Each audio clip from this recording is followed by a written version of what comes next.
السلام علیکم۔ آپ سب کو رمضان بہت بہت مبارک ہو۔ رمضان المبارک عظیم کیوں؟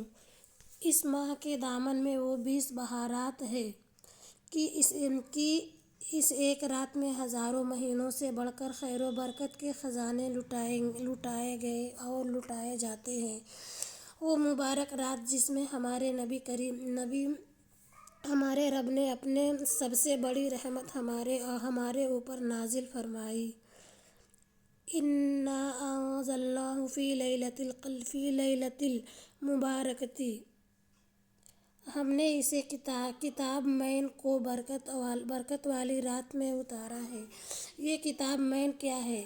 رحمتً من ربک، تمہارے رب کی طرف سے رحمت ہی رحمت۔ لیکن سچ پوچھیے تو اس ماہ کا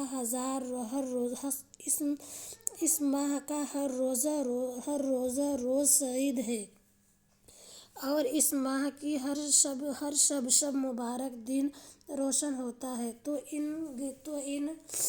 گنت بندوں کو یہ سعادت نصیب ہوتی ہے کہ وہ اپنے مالک کی اطاعت اور رضا جوئی کی خاطر اپنے جسم کی جائز خواہشات اور اس کے ضروری مطالبات ترک کر کے گواہی دے کہ صرف اللہ تعالیٰ ہی ان کا رب اور مطلوب و مقصود ہے۔ اس کی اطاعت و بندگی کی طلب ہی زندگی کی اصل بھوک پیاس ہے، اور اس کی خوشنودی میں ہی دلوں کے لیے سیری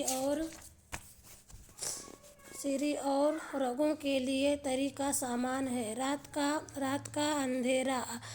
کا اندھیرا چھاتا ہے تو بے شمار بندے اللہ تعالیٰ کے حضور قیام، اس سے کلام اور اس کے ذکر کی لذت و برکت سے مالا مال ہوتے ہیں، اور ان کے دل شیشے کے چراغوں کی طرح منور ہو کر ایسے جگمگاتے ہیں جیسے آسمانوں پر رات کے ستارے۔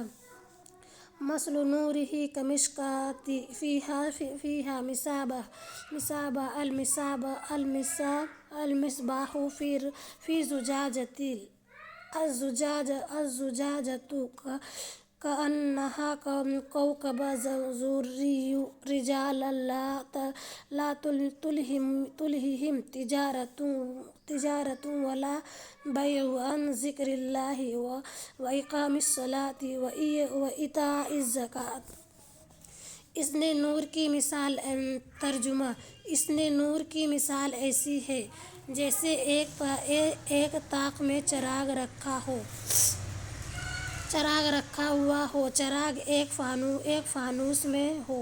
فانوس کا حال یہ ہو کہ جیسے موتی کی طرح چمکتا ہو۔ تارا ایسے لوگ جنہیں تجارت اور خرید و فروخت اللہ کی یاد سے اور اقام الصلاۃ و ادائے زکوٰۃ سے غافل نہیں کر دیتی۔ اس ماہ کی ہر گھڑی میں فیض و برکت کا اتنا خزانہ پوشیدہ ہے کہ نفل اعمال صالحہ فرض اعمال صالحہ کے درجے کو پہنچ جاتے ہیں، اور فرائض 70 گنا زیادہ وزنی اور بلند ہو جاتے ہیں۔ رمضان آتا ہے تو آسمان کے دروازے کھول دیے جاتے ہیں اور رحمتوں کی بارش ہوتی ہے۔ جنت کے دروازے کھول دیے جاتے ہیں اور نیکی کے راستوں پر چلنے کی سہولت اور توفیق عام ہو جاتی ہے۔ جہنم کے دروازے بند کر دیے جاتے ہیں اور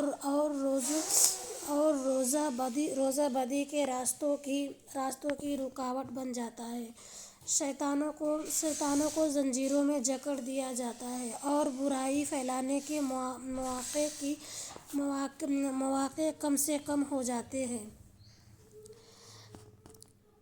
پس بشارت دی ہے نبی کریم صلی اللہ علیہ وسلم نے اس شخص کو جو رمضان المبارک میں روزے رکھے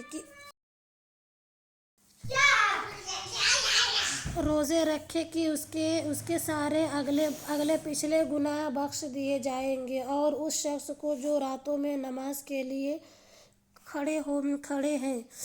رہے کہ اس کے بھی گناہ بخش دیے جائیں گے، اور وہ جو شب قدر میں قیام کرے اس کے بھی بس شرط یہ ہے کہ وہ اپنے رب کے باتوں اور وعدوں کو سچا جانے، اپنے عہد بندگی کو وفاداری بے شرط و استواری کے ساتھ بنائے، اور خود آگہی و حدسابی سے غافل نہ ہو۔ اگر آپ لوگ کو حدیث اچھی لگی ہو تو ویڈیو کو لائک کرنا، اور چینل پہ نیو ہے تو چینل کو سبسکرائب ضرور کرنا۔ ملتی ہوں میں نیکسٹ حدیث میں۔ اللہ حافظ۔